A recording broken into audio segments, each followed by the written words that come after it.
Good afternoon, everybody. Welcome to the Miami Construction Forum. It's like high school, right? Everyone starts in the back. The front seats are empty, except the A students. So my name is Alex Barthet. I am a board-certified construction attorney.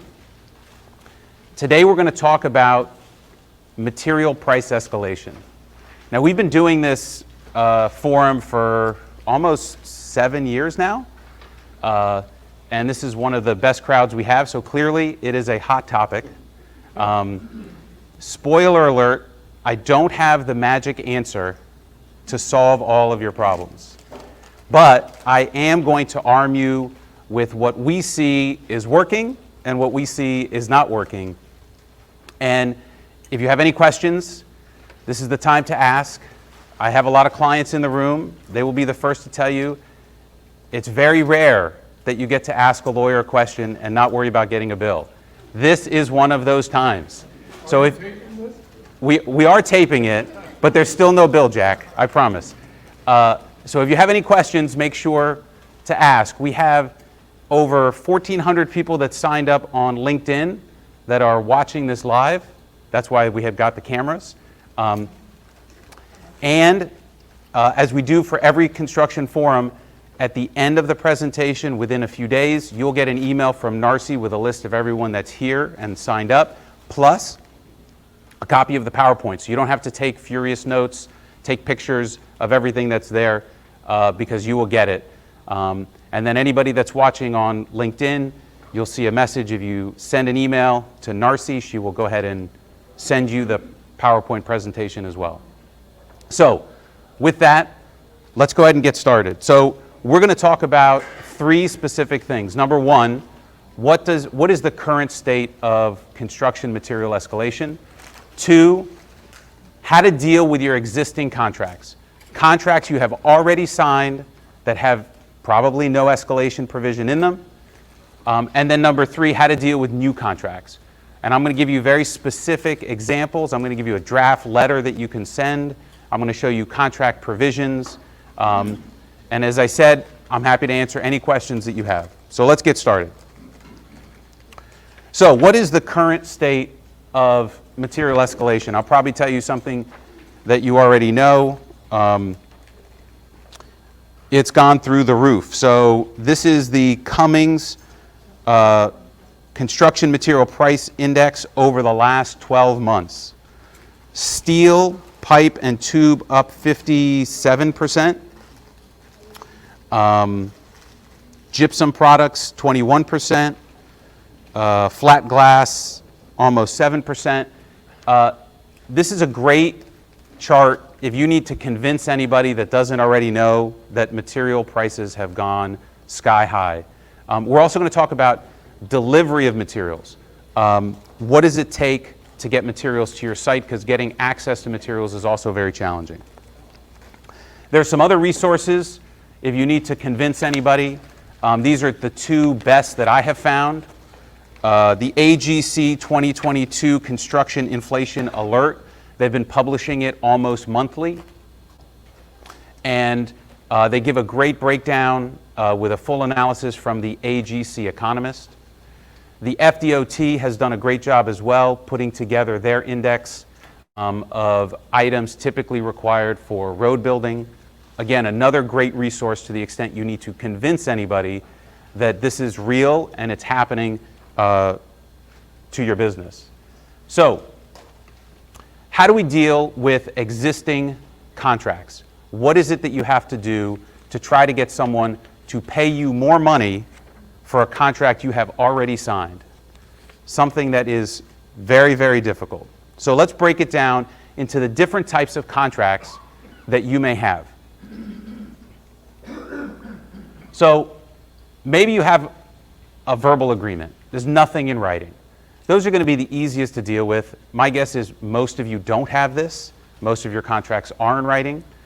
But to the extent that you have an agreement that is not in writing, that is a great agreement for you if you want to change the price. Because there's nothing firm about a verbal agreement. You can say, I no longer can honor that price. My new price is X. Now maybe you gave a quote or a proposal. Maybe it has an expiration date.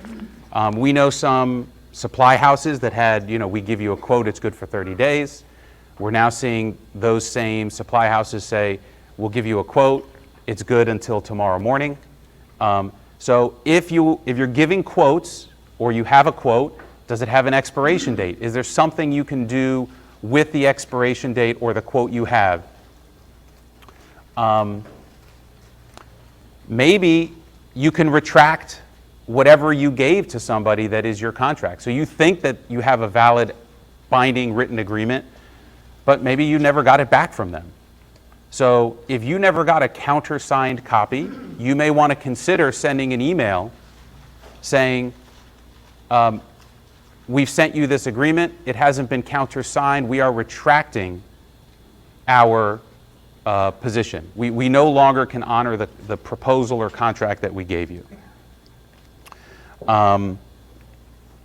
So those are some of the things you can consider. Let's call it, that's the low-hanging fruit, the easy things to solve. Now, what happens if you have a written agreement? It becomes much harder. Almost every contract that I have seen in this scenario has a firm price. Most of them have language that says your price is your price. It doesn't matter what happens in the world. You have to honor the price that you gave us no matter what. So these are going to be the hardest contracts to try to overcome. But there are some things that you can try. An option not to sign the agreement. But everything comes with a caveat, and that caveat is you may have signed certain documents at the time of bid, or you signed an LOI that said you agree that you are going to perform this contract according to our standard contract terms and conditions for the price that you agree to. So you may not have actually signed the actual document, but maybe you have other documents that are supporting the idea that you are still bound by this agreement. So you have to look at that. Did you bond the job? If you have not yet issued the bond, you should pause and maybe reconsider actually issuing the bond. So again, the scenario is you've signed the contract, but you haven't actually given the bond yet. If you haven't given the bond, the moment you give the other side your payment and performance bond, you are pretty much locked in because now they can make a claim against your surety. So if you haven't issued the bond, my advice is pause. Just take a breath and figure out, is there anything that can be done in the situation that you're in before you give the bond. But do know that if you signed a contract that said you had to give a bond and you don't give that bond, you are now technically in breach of that contract. So this is not a solution. I'm not saying if you haven't given the bond, never give them the bond. You just need to be careful because now the moment you give them the bond, they have additional leverage because if you don't fulfill your agreement, they will make a claim or could make a claim against your payment and performance bond. So let's talk about some other provisions and other situations that we see and how you can try to find some creative way to solve this problem. So everyone likes to talk about force majeure, right? That was the concept that everyone was talking about as the pandemic happened. There have been very few cases in the country where courts have found that force majeure applies to COVID, even when COVID started. That has almost completely been eroded away because to the extent you signed a contract 6 months ago, COVID wasn't a surprise. You knew about COVID. So claiming that the problems that you're facing today are COVID related doesn't really get you anywhere because when you signed it 6 months ago, we were in the midst of COVID. So force majeure is a legal concept that says if there is some basis for you being excused from performance, then some legal basis for being excused from performance, then you will be excused from your performance on the contract. But the concept force majeure is almost always defined in your contract. So you have to look at how your contract defines force majeure. And most contracts that you sign that probably have a no escalation provision have either no force majeure provision or a force majeure provision that is so narrowly tailored, it is of little or no value to you. So you have to read that provision and see how it gives you a right. So for example, the force majeure provision may say, we will give you a time extension, but no compensation to the extent you can document adverse weather on the project exceeding 14 days, right? So it's under the force majeure section of the contract, but that's not the problem we have. We don't have a weather event problem. Also, most force majeure provisions and most contracts say that typically all you are entitled to get is time, not necessarily money. We have some general contractors in the room, and their subcontracts will reluctantly give you time if you follow the process in the subcontract, but they never ever want to give you money, especially money that they haven't already received from an owner. So again, just be very cautious about force majeure. Don't think that it's the panacea that's going to solve your problem. However, you actually have to read what the provision says, because sometimes, I read a contract last night, and it actually had some pretty good language in it, in the force majeure section. So, if the provision talks about war or armed conflict, and you can point to the Ukraine-Russia situation as the reason that you have a price escalation, you are now in the game to have a conversation that, look, this war in Ukraine falls under our force majeure provision because it specifically references war or an armed conflict. So keep that in mind. That's one thing to check. It's rare that we see this in a contract that would typically be given to you. Usually we see this next provision as something you may try to add as an addendum. But sometimes you'll have something that says that you are relieved from performance for events beyond your reasonable control. If that's the case, you can argue. Now, again, none of this is the magic bullet to solve this problem. But what it does do is it gives you something to argue about as we go into our next section, which is a letter that I'm going to show you that you can send making the request. So obviously, this price escalation is beyond your control. So if you can point to that provision as the basis for why you are entitled to more money, you need to do it.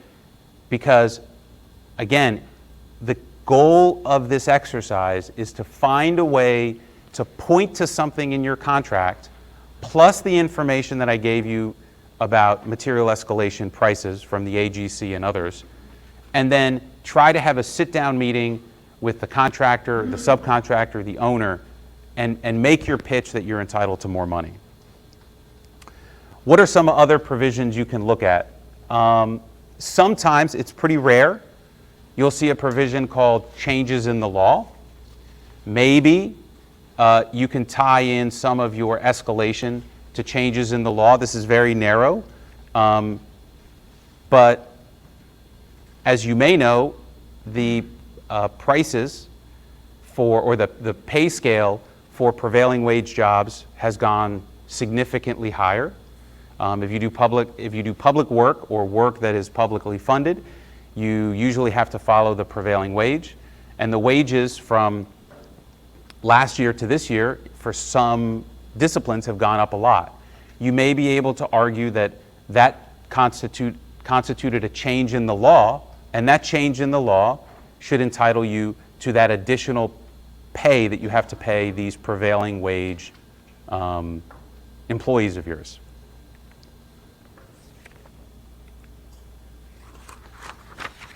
All of this has to be read with your contract in total, meaning you still have to follow the claim and change order process that may be in your contract.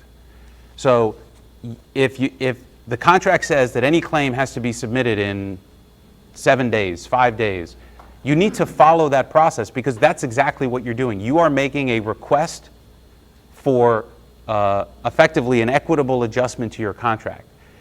So we want to limit all of the reasons that an owner or contractor can complain that you didn't follow the contract. So if the contract says, if you have to make a claim against me, you have to do it in 7 days, and it has to be in writing, and you got to send it certified mail, and you got to send it to this address.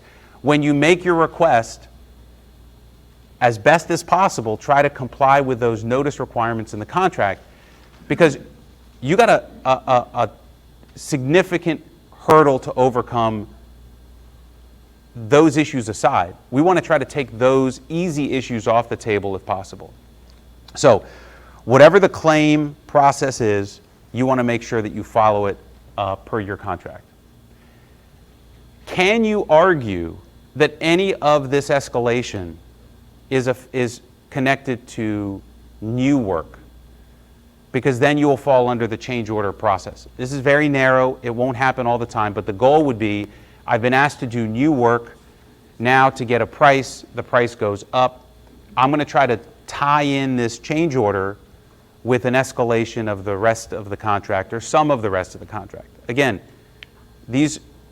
none of these arguments are great, because you may have signed a contract that said no matter what, your contract price is never going to change.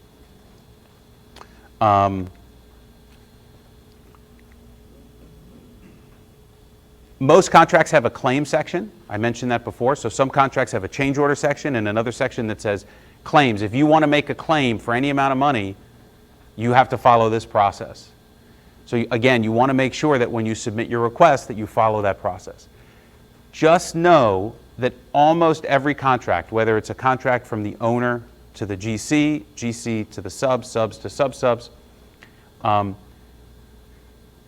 almost always there is what's called a no damage for delay clause. And that is a clause that says, no matter what, even if you're 100% right on what you're telling me, your only remedy is more time, not more money. So we have to find a way to try to overcome that. That's why I'm pointing to these other potential provisions in the contract, or other creative arguments you can make, in order to try to say that you don't necessarily fall within that section of the contract, that you are entitled to money in addition to time. But those are not, by the way, the strongest arguments you have. I'm going to give you an example of a situation we helped a client recently. So their contract, they are a material supplier. They don't provide any actual labor. They deliver fabricated products. And their contract that they happened to sign with in this case, a subcontractor, required that they deliver their product by a date certain. Well, that date was like 6 months out. The contractor gave a schedule, so it was supposed to be a scheduled delivery of materials. But when you read the contract, it doesn't say that. The contract says we will deliver effectively 10 stories worth of our product by this date. So our client needed about an additional $500,000 worth of money for just the escalation associated with the product on this one job. So he gave me the contract, and what we did is we said, look, your price is firm. You agreed that you were never going to change your price. But the contractor's telling you that you need to deliver this product in a phased manner over the course of the job. But the contract doesn't say that. The contract says you just need to deliver it at the end of 6 months. So what we're going to do is we're going to go back to the subcontractor and say, guys, this says we have to deliver it 6 months from now. That's when we're going to deliver it.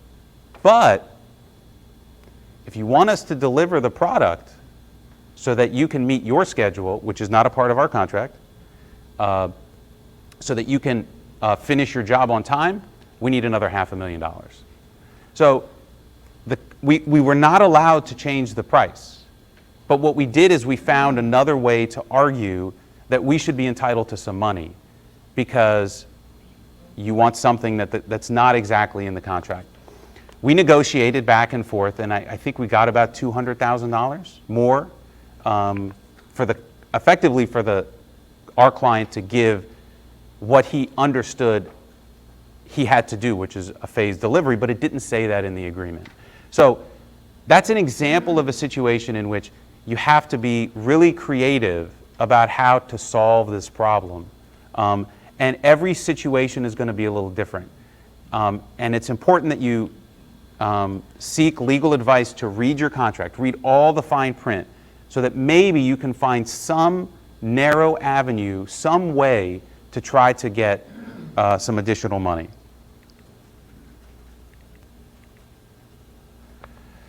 Okay, so let's take a pause. We have some vendors in the room. I'm sure none of the vendors in the room do this, but I've heard stories that vendors are not honoring their prices. We have had clients who've told me, hey, I have a firm price from my vendor for materials. That price was supposed to be good through June. And they sent me a letter and they said, nope, we're doing a surcharge. Nope, we need more money. Nope, we're putting you on allocation. And you go back to them and you say, wait a second, I have this contract, this purchase order you sent me on your letterhead that said this price was firm. And their answer was, sue us. But you need the material.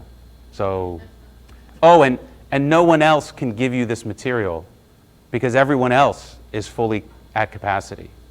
And by the way, this price increase that I've just told you about that you have to pay is still less expensive than if you went to my competitor and asked them to quote a new job. And they still probably couldn't give it to you in time. So if you want to sue me, you can sue me, but that's where we're at. So it feels a lot like extortion. What a partnership. Yeah, exactly, right? What a partnership. So one of the things that you need to look at, and we're going to come back to vendors holding their prices. Do you have it in writing?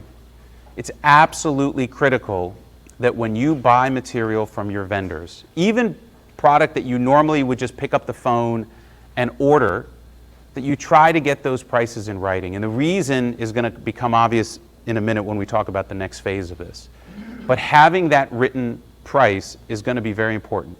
So you want to get those prices in writing. You want to get the term. So if you understood the term is you're going to hold your price till June 30th, then you need that in whatever the document is you get from your vendor that makes up your agreement.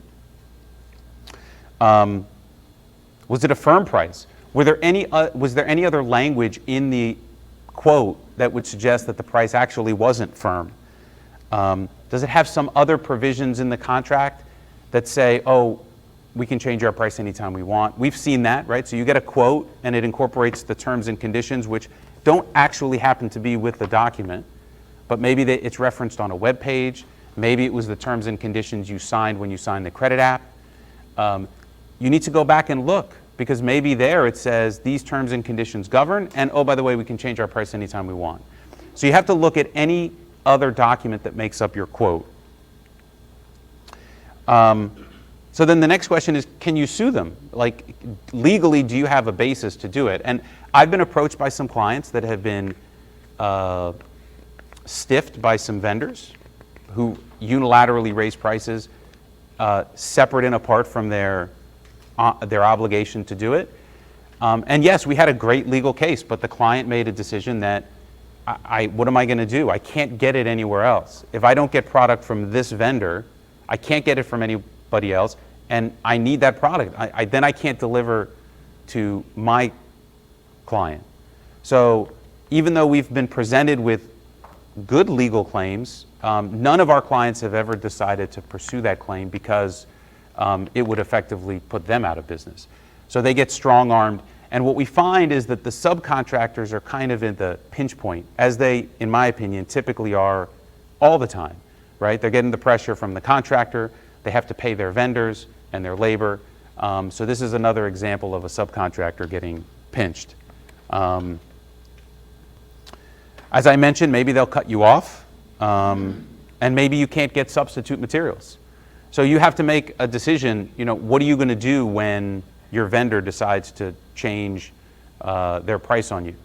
The purpose of this portion of the topic is for you to understand that you should not avoid putting in a escalation provision in your contract, and we're going to talk about that in a few minutes, because you believe that you have a firm price from your vendor.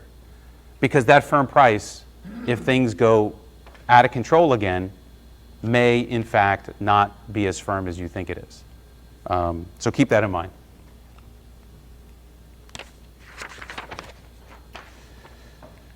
Okay, so what's next? How do we deal with this? One of the things that you can do is to try to negotiate a better price. And if you don't have a great legal basis to do it, you are going to use, to some degree, the tactic I described to you, which is a little bit of a strong arm negotiation.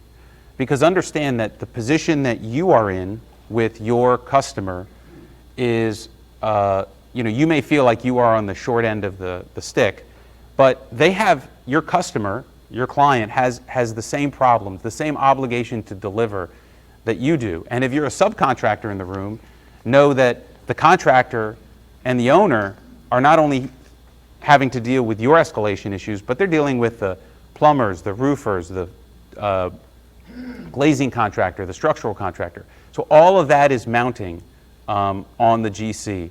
So you need to be able to use this to your advantage as best you can.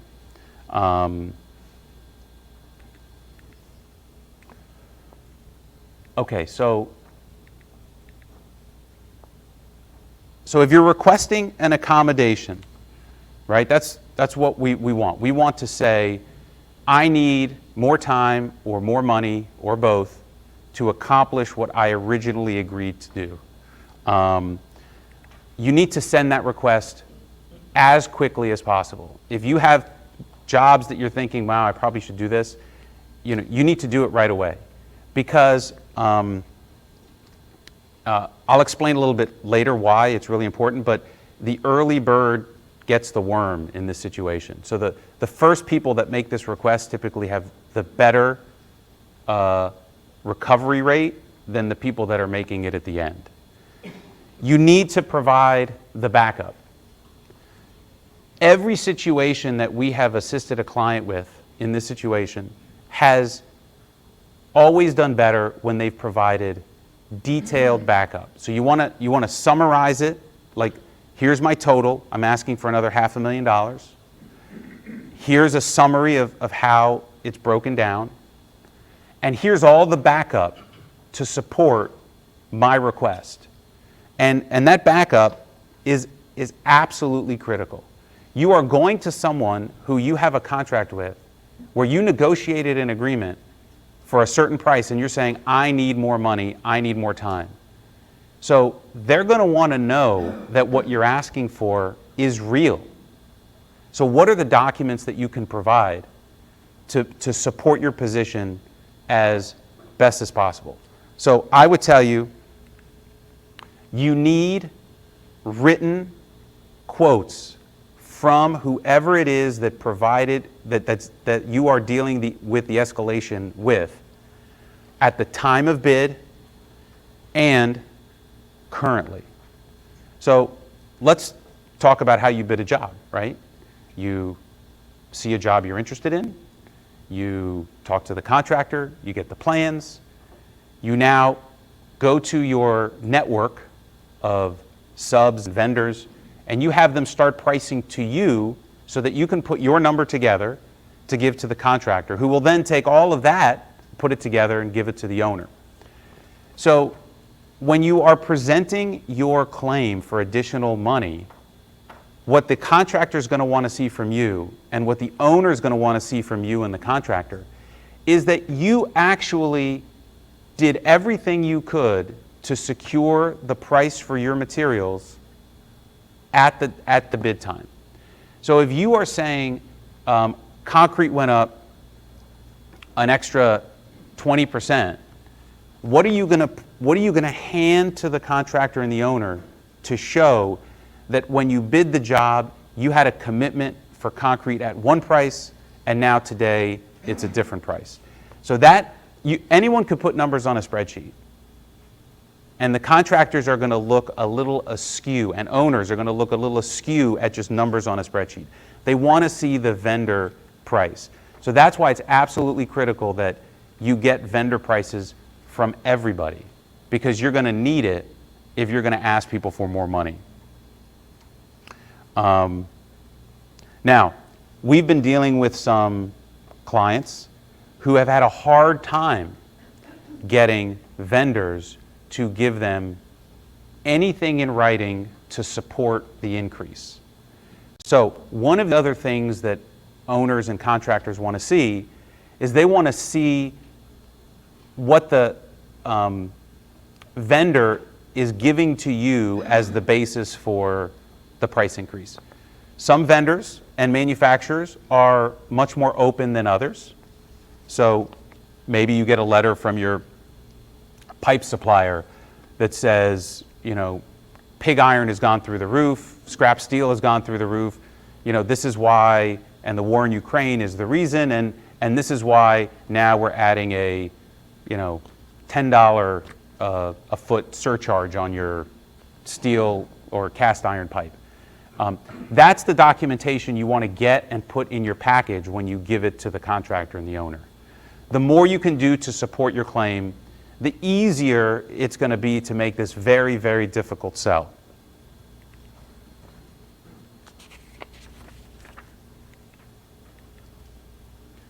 Okay, so again, you don't have to take a picture of this, I promise. I'll send everyone the PowerPoint. So this is a form letter, we're going to read it, that you can send to different people making your request for a price adjustment. As you know, ongoing supply chain issues and global geopolitical events continue to escalate the price and constrain the availability of raw materials for construction. The Associated General Contractors' most recent economic survey shows that the price of materials and services for construction jumped more than 21% from March of 2021 to March of 2022. We are seeing similar increases in the materials used on the project. Notwithstanding, we are committed to mitigating the impacts of these market conditions on behalf of our clients and partners. At the same time, and in large part for the reasons that caused this escalation, the region is seeing record demand, sales prices, and rental rates. Many developers and owners are commanding higher prices than their original pro formas projected, which is leading to greater profits. Prior to this notice, we have used extraordinary effort to try to absorb the cost increases and maintain the project schedule. The potential delays and the ever-increasing material costs are without any fault or responsibility on our part. Unfortunately, we cannot continue to absorb these costs and are now forced to reach out to open a dialogue about price escalations and possible time extensions. Please consider this our notice of claim and request for an equitable adjustment. It continues to be our goal to minimize costs and maintain project schedules. To do this, we must all work together. In the long run, this is in the best interest of all of us, for all of us. Please let us know your availability to meet to discuss an amicable resolution of these issues. The backup of our claim is attached for your review and consideration. Thank you, and we look forward to hearing from you very soon. So this is a letter that you can send with your backup to support your claim asking for more time or more money. So if you have a specific contract provision that's helpful, maybe you have a force majeure provision that says that war is the basis for a price adjustment. Maybe that's paragraph 16.2. You want to put that, you want to reference that in the letter. This is obviously a very generic letter that needs to be tailored to your situation. We are typically seeing our clients get anywhere from 0% Some clients try to get more money and they get nothing, to as much as 50% of their request. And the process is the one I told you. You're going to make a request in writing, you're going to provide your backup, and you're going to meet with the contractor and owner, and you're going to implore them to consider giving you more money so that you don't have to demobilize. Again, we're going to talk about threatening to come off the job. That's a very dangerous thing to do. And at the same time, you're going to remind them that they are the beneficiaries of this market, right? The reason that they're making more money today than they expected to 6 months ago or 12 months ago are all of the reasons that steel costs more today than it did 12 months ago. It's all connected. So it would be inequitable. It would be unfair for them to reap 100% of that benefit and not have to pay anything for it. And we're not asking for all of our escalation, right? We're asking for some of it because I'm paying more for labor. And I'm not asking you for more for nails, right? And metal straps and gas. I'm asking for the big stuff, right? So even if you paid me all of the big stuff I'm asking for, it's still not everything that I am dealing with. And the goal is that you need to understand that if you have a poorly drafted contract with no escalation, the likelihood is you may get zero. But if you ask for $500,000, maybe you get 100,000. Maybe you get 200,000. I would tell you the vast majority of our clients that have used this approach have recovered something. It's never all of the money that they want, but it's more than they realistically hoped to get. Something else to keep in mind. You have one shot to do this. You cannot do this many times on a job. So you need to be certain that if you're going to cross the Rubicon here and make this request, that whatever happens later, it's going to be really hard to get a contractor or owner to give you even more money, give you money a second time. So be very cautious about your requests and make sure that it covers everything you need to get you to the finish line.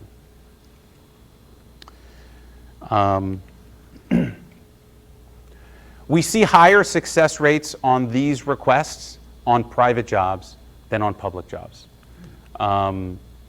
So our clients that are building, so-and-so condo for so-and-so developer, and they need an extra $500,000 for concrete and rebar, are usually doing better than if they have a contract with a municipal owner. And typically we see that as that there's which is the next point, a contingency. Every contract has some contingency in it. So a municipal contract has some contingency. Government officials that are managing your project are very hesitant to give out that contingency too early. They want to use it, they want to save it for the rest of the job. But more so, for them to go beyond that contingency usually requires that they have to go back to their boss. Is that the commissioner, the district, the school board, whoever it is, and they don't want to do that if they don't have to. So that's why, by the way, making your request early usually gets you a better result than making a request later. Because if you're kind of the first person in and you can convince the contractor or the owner that look, guys, you're carrying a 3% contingency, right, on this job, so you should give me some of it. You have the money there. I'm not asking you for more money from you. It's money you were expecting to spend anyways. So if you can get ahead of it and try to get some of that contingency money, it makes the sell a little easier when you're asking for this money. Okay, so I told you about threatening to default. You have to be incredibly careful about doing this. If you, I would be very careful about threatening that you are going to stop working in writing. I would not recommend that you put that in a text message, in an email. You may allude to it at a meeting. What's that? Verbally is better. That gives you some plausible deniability. But if you threaten to stop working under most contracts and under Florida law, that's generally considered a default. Just saying, especially in writing, if you don't pay me this money, I will stop working. You've kind of walked into a situation where you will put yourself in default. Now, maybe it works out for you. Maybe you're able to convince them to pay you more money. But if it doesn't, and they want to take a hard line with you, you've now given them a ready-made breach of contract case where they will likely win and you will likely lose. So be very careful about that. If you bonded the job, know that if you can't make this deal, they can pick up the phone and make a claim against your performance bond surety, and your performance bond surety then is going to come to you and say, how are you going to solve this problem? You signed a contract that said you were going to finish this job for this price, and if you don't finish it for that price, we're going to finish it and come after you, our indemnitors. So be very, very careful about making this play if the job is bonded. That adds a whole nother layer of complexity to this already difficult situation. I already mentioned comply with all time and notice requirements. If you have a contract that says notice has to be given in 7 days, you should be sending this in 7 days. By the way, the little things matter. So if your contract says it's got to go to John Smith via certified mail, you could send it to everybody via email, but you have to make sure you also send it via certified mail pursuant to the notice provisions of your contract. Don't skip that step, because technically that's what the contract requires, and someone could say, well, you didn't send it the right way, so we didn't deem it an appropriate notice. One last thing to keep in mind. If you make a claim, and now this claim is out there, right? So you've taken this letter, you've sent it with your backup, right? You have a claim that's out there. Now you're going to get paid your next draw. And when you have to sign a release, most releases that you have to sign say you release any and all of your rights to any change orders, any claims, any delays, anything and everything through and including this period of time, which is usually the end of the month. You need to put an exception in those releases that references your claim. So you're going to add a sentence that says, notwithstanding the foregoing, this release specifically excludes our claim for additional compensation dated June 7th. If you don't carve out your claim from your release, and you actually read the releases that you typically sign, you are releasing all of those rights every month. So our advice generally is that every month, this is a whole nother seminar, by the way, every month when you sign a release, you need to add as an exception to your releases all of your pending claims and change orders. And if you don't, just know that when you sign that 1 or 2 page release that's an 8-point font, you're giving up all of your rights when you sign that release, unless you specifically carve it out of your release. So that's what we're talking about. You have a claim, you need to preserve it until it's resolved, and the only way to preserve it every month is to include that exception in your release. Okay, so who has any questions about how to deal with existing contracts? Someone must have some questions. Horror stories? Anything? Anybody? Yes. Yeah, so the question is, if you've threatened to walk off or alluded to walking off because you need more money to finish the job, and there's no agreement, or even worse, they say no, do you have to keep working? And the answer, unfortunately, is probably yes. So if you sign a contract that's given to you by a sophisticated owner or a sophisticated contractor, they have a provision in it that says, under no circumstances can you ever stop working. Even if we owe you money, even if we're arguing about changes, you have to keep working. Your remedy is the remedy that's listed in the contract, which is We have to, the principals of the companies have to meet, maybe we have to go to mediation, maybe there's arbitration, maybe there's litigation, but that's your remedy. Stopping work is specifically excluded as a remedy. So you have to read the contract and see what it says, but if your contract is, more than 4, 5, 6 pages, some of these subcontractors, subcontracts, that's 30, 40, 80 pages, so that's probably going to be in there. But I know some of the work you do is your own quote, right? You hand them your terms.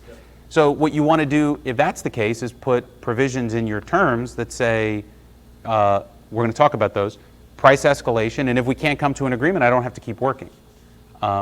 So the short answer to your question is, it depends on the contract that you sign. Yes, Vic? Okay, let's deal with that. This is one question? Yes, and I have another one. Okay, so repeat it one more time, Vic? Got it. Okay, so how to deal with lead times. So again, the real distinction in our discussion as the presentation is set up is how to deal with existing contracts and how to deal with new contracts. We're gonna deal with this issue of lead times and delivery schedules easily when we talk about new contracts. But if we're talking about contracts you have already signed, the question is, how does lead times affect it? Well, just like your contract has a firm price, your contract probably has a schedule that you agreed to live by.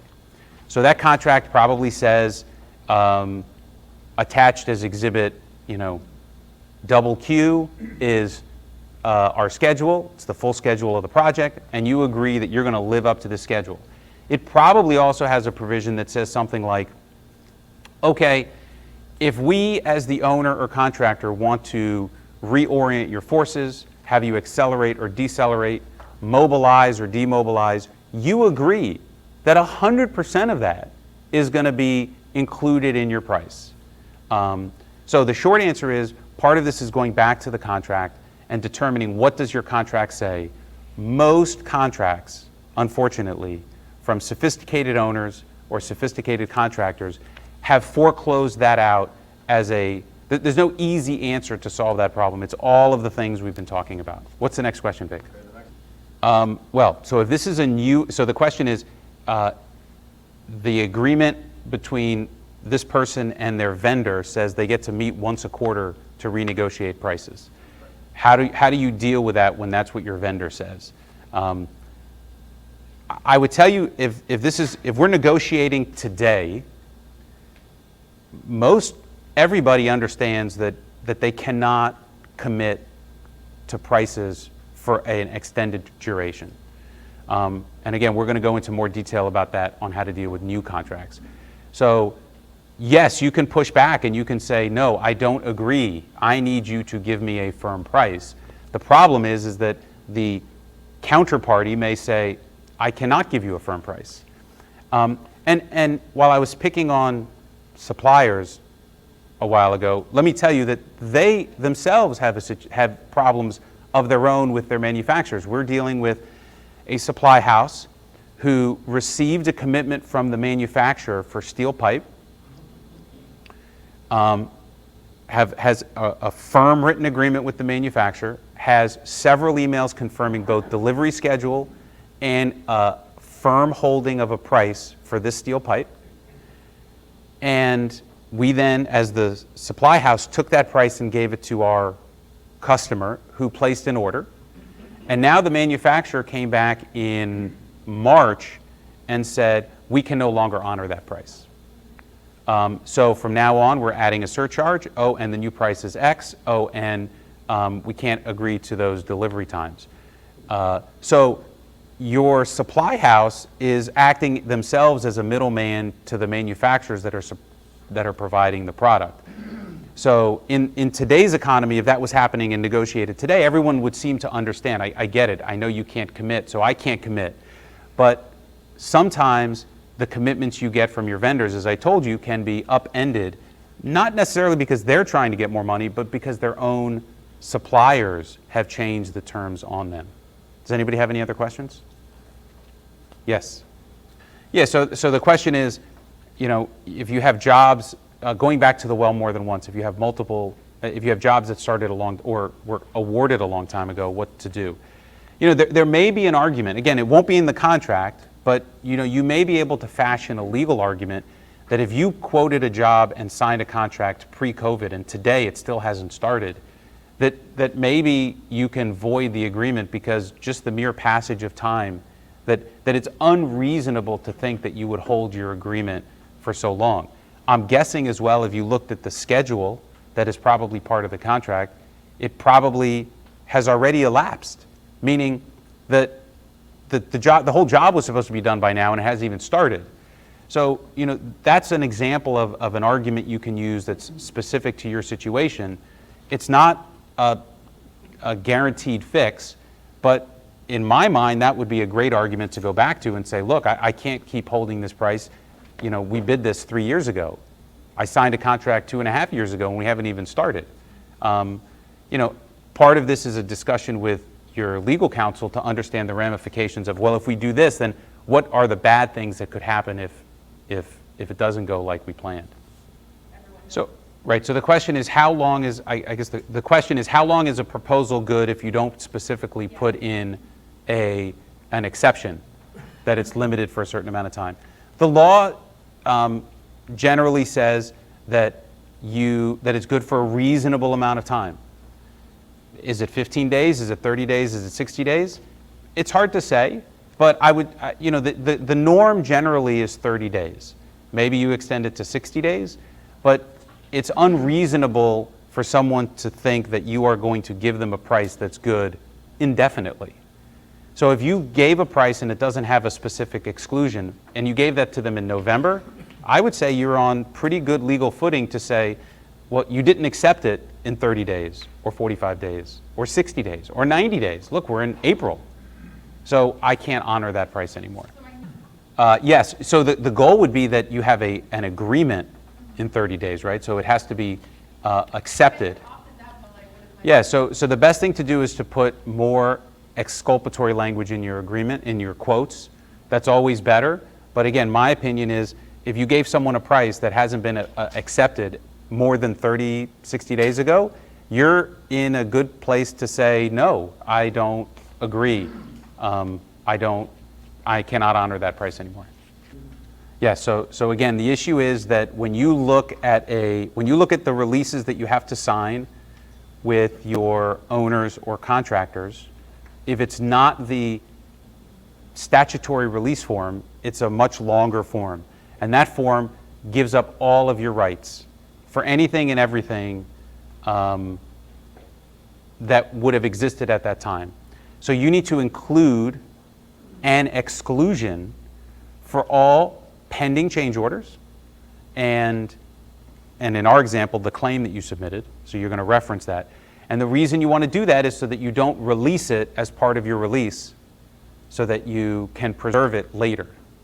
All right, so the question is, if there's a change and the contract doesn't have unit prices, and now you're asked to add new work, do you use today's prices or your original prices? So some GC contracts say that when you add new work, you have to add it at the original price. So some of them actually say that. Some owner contracts say that.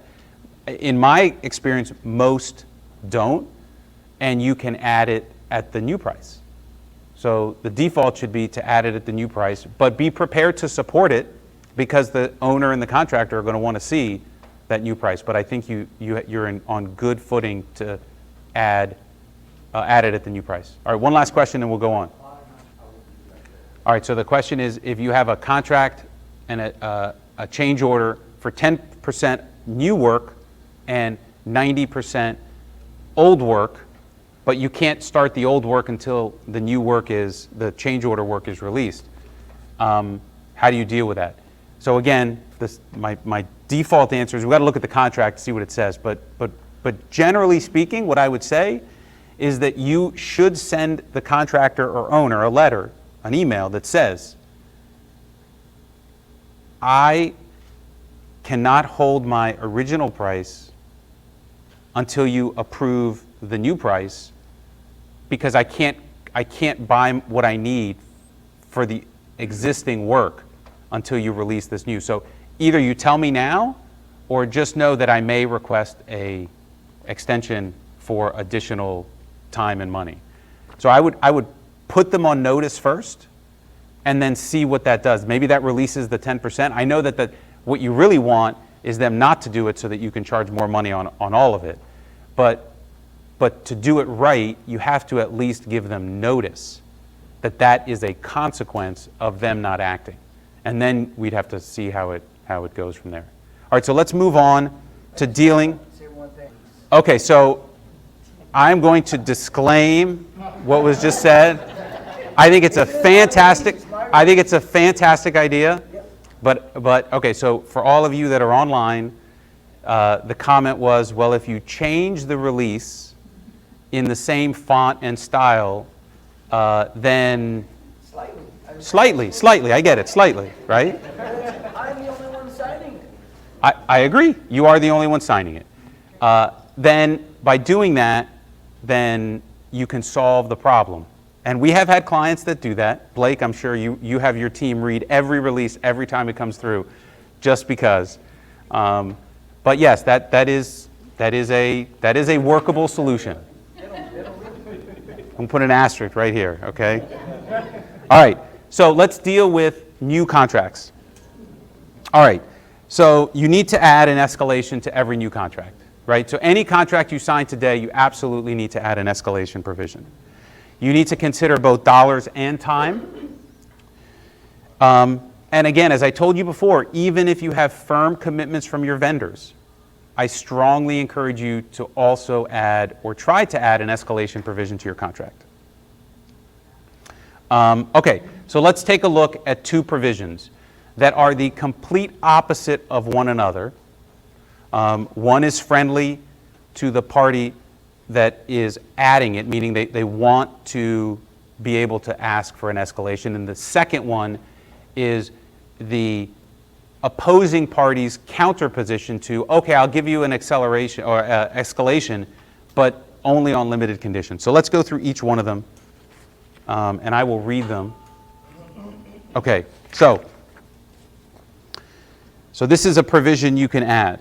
Where and when the delivery of materials is delayed or quantities are limited as a result of shortages, rationing, or unavailability, subcontractor shall not be liable or responsible for any delays or damages caused thereby.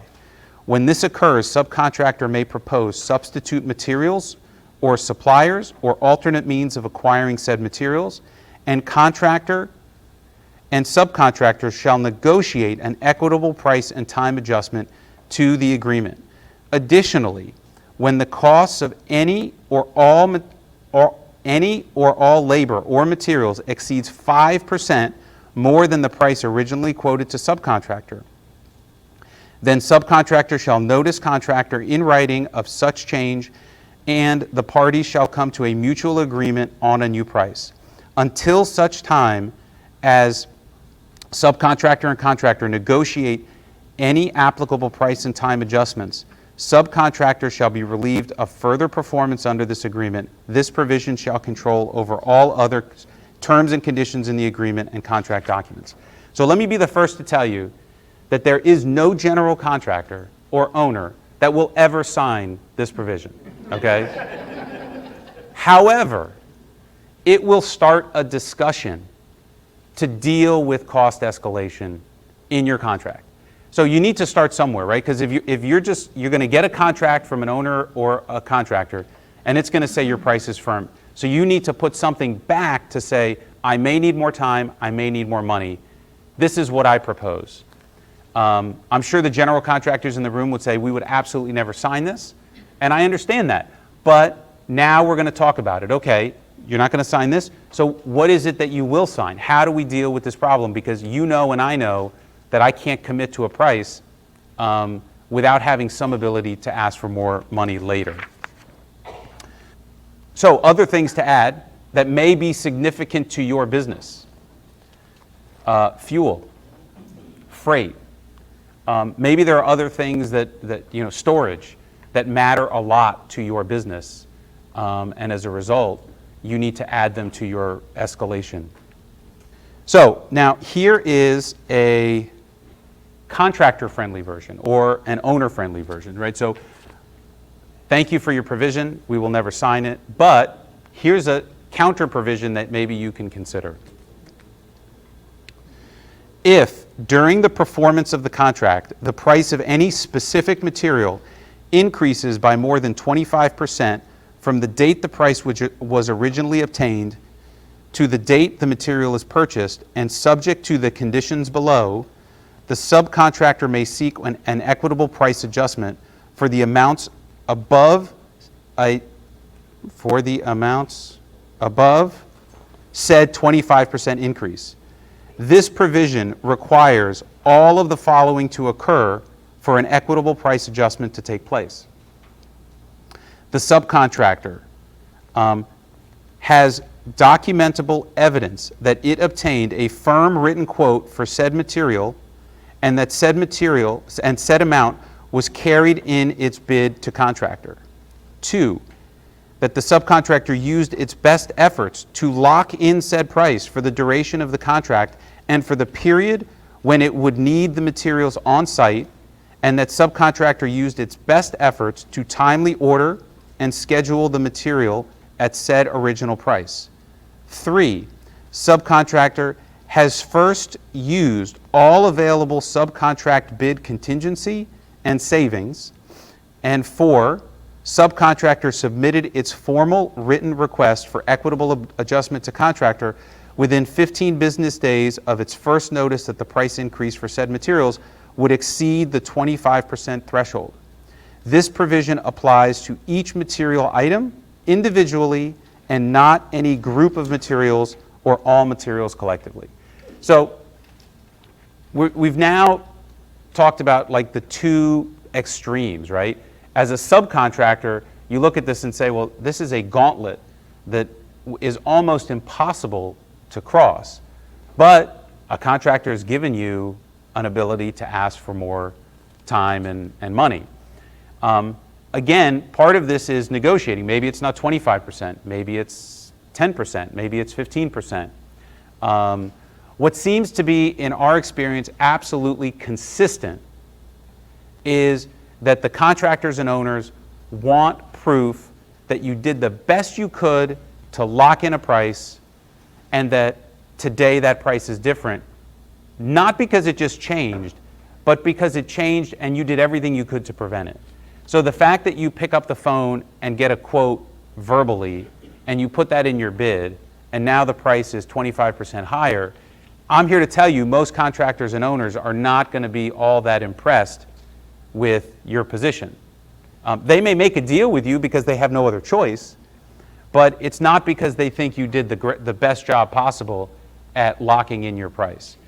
There's lots of contingencies, savings. Everyone's going to want you to use all of that before you come and ask them for a nickel. And then every one of these provisions always has a threshold. Is it 5%? Is it 25%? We're not giving you another dollar just because it costs you another dollar. We're giving you money maybe only if the price goes up a certain amount. And then the last phrase is it all the materials? Is it each one by one? So maybe all of the materials, if you look at this paragraph, maybe all the materials went up 23%. Well, you didn't meet the threshold because it's not 23% times 5 sets of materials. It's each one of them one by one. You as a sub, you want to say when steel pipe and concrete and rebar and all of the pieces that make up the price increase together exceed a certain amount, that's when you want to get your price increase. Okay, so I know these provisions talk about subcontractors and contractors, but they can be easily changed by just changing it to owner and contractor, subcontractor and sub-subcontractor. The concepts are the same. You just need to change the names in the provisions. So there are other ways to solve these problems that I've heard about. Buying materials and storing them. So that's possible. Hard to do when you have a lot of materials, right? How do you buy a 20-story apartment complex worth of drywall? Like, where are you going to take it? Where are you going to put it? How much is it going to cost to store? How much is it going to cost to double handle? Can you even get it all right now at the same price? So that's challenging. So are any of the savings that you would achieve get outweighed by the cost, the double handling, the triple handling, the storage fees? But we have had some clients where that works. Keep in mind that when you store the material somewhere, someone is responsible for that risk of loss. Who is going to insure it if you are not physically taking possession of it? So if you have, a warehouse full of cabinets, and it's not your warehouse, you've rented one because everyone's agreed that they're going to give you extra money and you're going to put it all there, who is insuring that in case a hurricane comes or the roof collapses or it catches on fire? You need to think about those things because you don't save anything if it all goes up in smoke. We've had some clients who've said, you know what, I think the price is at the top. So I'm going to go to the owner and I'm going to say, for an extra 5%, I will guarantee the price. An extra 2%, an extra 10%. And they have decided to bear that risk. Now maybe they're able to mitigate it somehow, but we've seen some clients do that. They're willing to bet a little bit on it, try to make a little more money to mitigate that risk, and then they're willing to do it that way. So those are some of the things that we have seen. Does anybody have any questions about the contract provisions we talked about or anything else you've seen with respect to new contracts? Yes, that's an easy one. So the question is, when we get contracts from general contractors, they don't want us to make any changes. Yes, I agree with you. They don't want you to make any changes. I am here to tell you, having done this for more than 20 years, every single contractor in town will make changes to their agreement. They will kick and scream. They will tell you you're the only one. Everyone else has signed this contract. Why are you holding up the job? They will all make changes. The way you make the changes is you prepare an addendum. They don't like it when you write all over their contract or when you redline their contract. So what they will accept typically is an addendum, right? So it's an add-on that says this document modifies the terms and conditions of our contract. Paragraph 1, line 7, stricken. Add new paragraph 14 that says, and you list. So you'll have a couple of pages of an addendum. And again, I'm here to tell you, you list for me any contractor that tells you that, and I guarantee you we have, for a client, negotiated an addendum that they have accepted. That's great. So the question is, can you exclude certain materials and have the owner take that responsibility? Absolutely. If that works for you and they're willing to do it, you don't have to bear the risk. You don't have to deal with the cash flow. That's a great way to solve this problem. You can say, owner, I'll do everything, but you have to buy all the material. It's on them now. And that's even better because now you have to get them to agree to a schedule that works for you because now you're ready, you're waiting, and the material hasn't arrived. It's now on them, not on you. So that's a good idea. So we have a podcast. It's the Lien Zone podcast.com. It comes out every week, different topics dealing with construction, liens, bonds, and collections. So feel free to subscribe.